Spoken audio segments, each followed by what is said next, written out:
now I'm in this thing called the World Vision Experience, where it takes you through the life of this one little girl and her tragic story.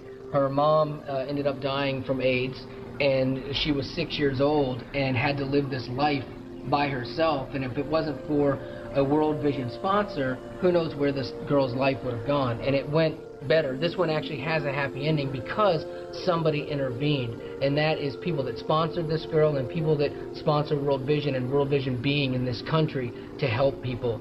You know, there's a lot of times people go, well, why does God allow children to suffer? And the honest answer is, I don't know. I've wrestled with that same question multiple times in my life. I don't get it.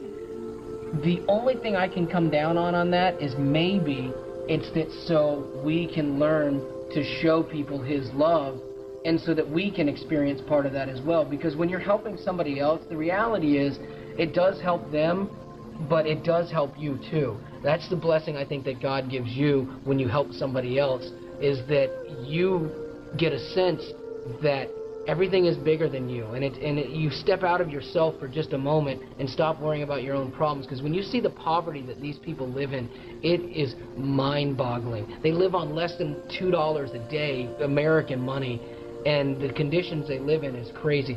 There's 1 billion children that live in poverty, that live and die every day, and there are kids that basically, because of malnutrition, will die every 7 seconds.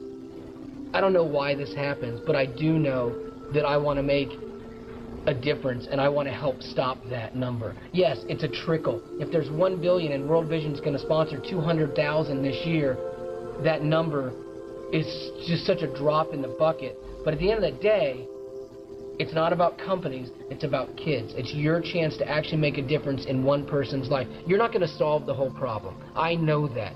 But we're called to be the hands and feet for Jesus. And if you can solve one, and if I can solve one, that's what I'm called to do, and that's what I'm going to do. And so that's why I'm here, and that's why I'll be talking to you more about Last Chance Kids in the upcoming days and weeks. And I really want you to get involved in this partnership with Total Access and World Vision. And I want to impress the people who don't think we can sponsor enough kids, or think that my sponsorship won't matter in the grand scheme of things, because the reality is it does. It's one less, and that's what I want to focus on. That's one less kid that will suffer tonight and die tonight.